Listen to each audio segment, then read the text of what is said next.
Our plan to escape took us 6 months. I didn't want to leave everything behind.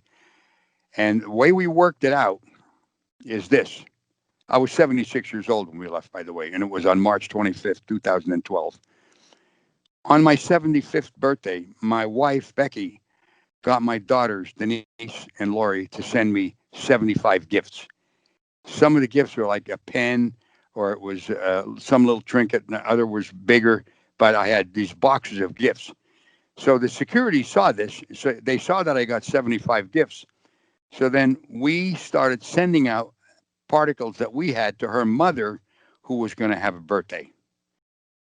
And they allowed it to go because they thought, well, I got 75 gifts. I'm probably going to give her about 70 some gifts. Do you follow me? Smart. So that's how we were able to get a lot of our belongings off that. Otherwise, I couldn't put everything in a car. So then it's coming down to the day that we're going to leave. And I get up at 7 o'clock that morning. We have breakfast at 9 o'clock. It's a Sunday. And prior to that, what I had done on every Sunday morning for months is I would get in my car and I would drive across from the southern part of the base through the gate to the northern part, come back and go into the studio, which in the studio there was a refrigerator. And I always had maybe Italian salami, some provolone cheese, some brie, all kinds of fancy little things that I would store there.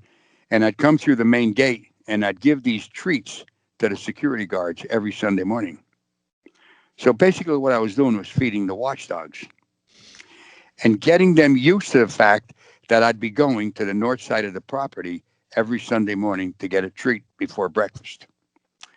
So now we're coming to the day that we're going to get out of there. And by the way, the night before, I have a bag full of shoes in a mesh bag, and I'm putting it in my car. And one of the security guards drove by, looked at me doing this, didn't even mention it. And I'll tell you why. My cover was this. I was 76 years old. Nobody thought I would ever leave. And I was the father of the chairman of the board. And those two things were the best cover I had for our plan being executed and going into effect. Now, comes the day we're leaving. We go out to the car. I had a little notebook, which I still have, and I marked in there all the things we were taking and the things we're leaving. And there are two gates on the lower side of the property. The main gate where the security guards are has like a booth in it where the security is, and they have infrared things where they can look all over the base and just all kinds of electronics equipment to see if anybody's trying to get out or get in. And there's another gate called the West Gate, which is west of that, about 150 yards down the road. And all it is a gate that there's a camera on that you buzz, you press a button, they look at you through that camera, and then if you hear the gate go, Bob, it's opening, and they'll just open the gate for you. Mm-hmm. Or if they want to question you, they'll say, well, come up to the main booth. So now we're in the car, and I know this because I've planned this out. On Sunday morning, there are only two security guards on duty. Jurgen is in the main booth, and Sal is in the chase car.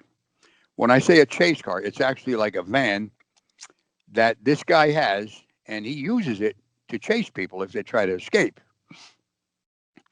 But Sal is down at the place where we have breakfast, which is about 50 yards away from the main booth. I know this because the chase car is parked outside that building. So I thought, okay, this is going to work. Meanwhile, my heart is in my throat. I get up to the gate. I press the button. He didn't even ask me a question. He just opened up the gate. I slowly pulled out, said to Becky, we're turning left, Becky. I turned left, pedaled to the metal, got it up to about 75 miles an hour because of 1 mile down the road, there are 3 decisions you have to make. If you turn right, you can go to Route 10, which will take you to LA. If you go straight, it'll take you to Route 60, which takes you to LA. If you turn left, you go into the town of Hemet. I knew that when Sal came there, he would figure I'm probably going to go turn right to get on 10, to get on the main highway. That's probably what he did. I don't know what he did, but once I turned left, it's a straight mile shot before you get into Hemet. Once I got into Hemet, I turned right and we were free. That trip across the United States took me almost 3 days. I paid for gas, paid for food. We stayed in a motel 2 nights. Everything was paid with cash. Because if I used my credit card, they would check. You. They would got me. They would have a way to know where I was. They would fly people out to where I probably would be, and they would have seized me and taken me back. And Becky. How much cash had you saved making $50 a week? Well, I was at a point where I was getting an amount of Social Security, so I was getting that also because of my age, but a very small amount because I spent 26 and a half years on staff, and they pay in almost on $50. What do they pay in Social Security? Now, how did you get a W-2 for that? Was that like accounted for? Yeah, you can see for the year $2,500. Wow, man, you can't do. You can't do shit with $2,500 a year. I don't understand. Like, I figure most people would just quit so much earlier after making that kind of money. Like, okay, this is great. Scientology is wonderful. It teaches you all these great things, but you're making $2,500 a year. How could that justify making such a small amount of money?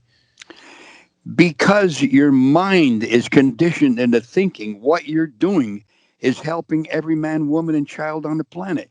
Ugh. Danny, you don't know that state of mind unless you're in it. There was a group at one point way back, maybe in the 60s, called the Peace Corps. Did you ever hear of that? Yeah. Okay, these guys got pittances, but they did it because they figured they're helping all of men. And with Scientology, and they probably were to some degree, but with Scientology, they talk about clearing the planet. They haven't cleared a fucking cul-de-sac yet. You know what I'm saying? Yeah. But your mind is upset. You get people on who've been in it for years. They'll all tell you a similar story. So what was your plan? What was your plan? You got on the highway and you drove across the country, you and your wife. What was your guys' plan? And what happened? What did those guys do once they realized that you were missing? Well, I'm sure the shit hit the fan because for me to leave, that was a terrible thing. Because I would be considered a really sensitive particle or a security risk. What was my plan? I wanted to live my life in freedom. That's what I wanted to do. I wanted to get in communication with my 2 daughters and my grandchildren and see them and maybe go back to playing my horn again, or there's exercise devices I was selling. I could do that. And just enjoy life. That's all it was. And did you anticipate them hunting you down after this? Oh yeah, I know they'd come after me, but I didn't know when. But it wasn't for maybe about almost 2 weeks that I'm sitting in my wife's mother's place. And by the way, this is my second marriage. I'm married to a much younger woman, and we're sitting in her mother's place, and her mother has like a split level home. And I look out the back window in the kitchen. And there's this person, Marion Powell, walking around trying to look through the windows. So I go outside, and there's Greg Wilher and Marion Powell, who had come out to salvage me, to bring me back. And they're trying to be jolly and funny and then saying, "Oh, Ron, it's so funny because we thought you were going to go to Florida. We never thought you'd come here. But here we are. Ha, ha, ha." And I said, "Greg, listen, I'm not going back. I mean, that was a terrible fucking life I lived, so you can just cool it." And then he pulls out this bulletin and he said, "You blew." Now, blow is another words for leave without authorization. Okay? And in that technical bulletin, listen to this, Danny. It says the only reason that a person blows is because they have committed harmful acts to the group that they're a part of. So they want to remove themselves from the group so they don't continue harming it. It doesn't say anything about you could be living such a miserable fucking life that you'd take anything except staying in that group. And that's why you left. It doesn't say anything about that. It says that it's your fault that you left because you've been hurting the group, and now you want to get away from it, not to hurt the group anymore. Does that make sense to you? Oh yeah, I mean, how convenient for them. Now Exactly.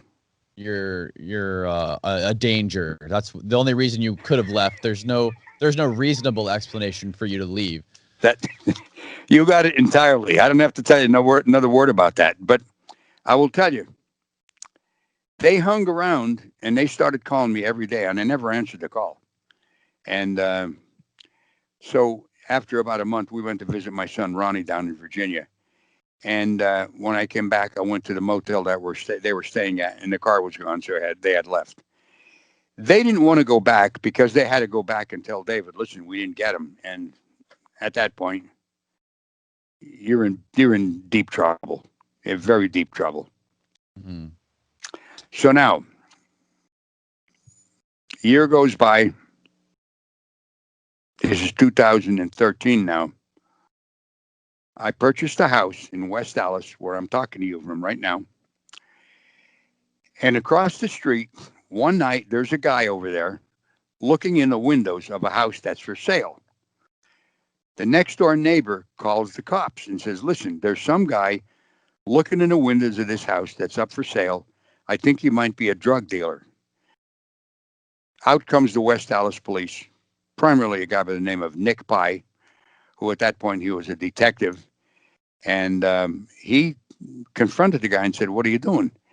The guy says, "What, am I breaking the law? What am I doing wrong?" He says, "Well, I'm just asking you what you're doing. You're looking at this house." And the guy says, "Oh, yeah." He started giving him a bunch of crap. Now, I don't know where he had the guts to do that because Nick Pye is built like an NFL linebacker. It looks like he can bench press 400 pounds, and he actually can. Okay. So Nick Pye says, "Listen, I'll tell you what, you're under arrest. Can I look in your car?" The guy says, "Sure." Nick goes and looks in the trunk of this van, which has blacked out windows. And in the trunk of that van is 5 license plates from 5 different states, 5 handguns, a stun gun, 2 rifles, one fitted up with a silencer, and 2,000 rounds of ammunition. What And at the that, fuck?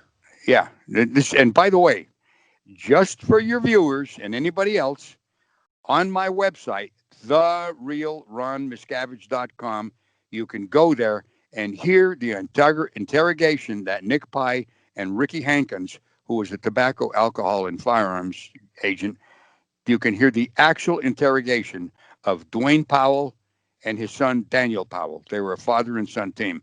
And hear the things I'm starting to tell you right now. They can hear this actual interrogation.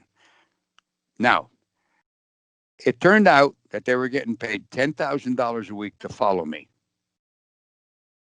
And they had to follow me from 8 in the morning to 8 o'clock at night. And then if I went out after that, they'd still have to work. Upon the interrogation, once Dwayne Powell knew that he was in deep caca, he started singing like a canary. And he said, "Listen, we no meant the man no harm, and we use these for target shooting." And he was indicted, though, by the way, by an Eastern Wisconsin court, and probably the church, because I don't think he'd have the money to do it, sent up an attorney from Chicago that got him on 5 years probation. But anyway, as part of that interrogation, they mentioned a scene that happened in a local supermarket that I was shopping for groceries. And this was the summertime.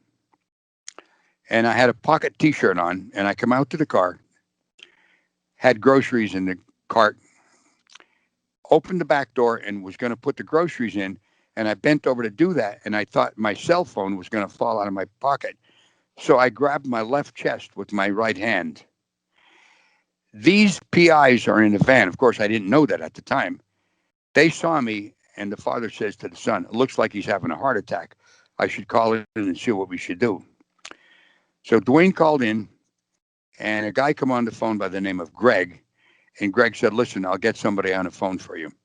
Within minutes, another person got on the phone, identified himself as David Miscavige, and said, "Listen, If it's his time to die, let him die. Don't intervene. Don't do anything.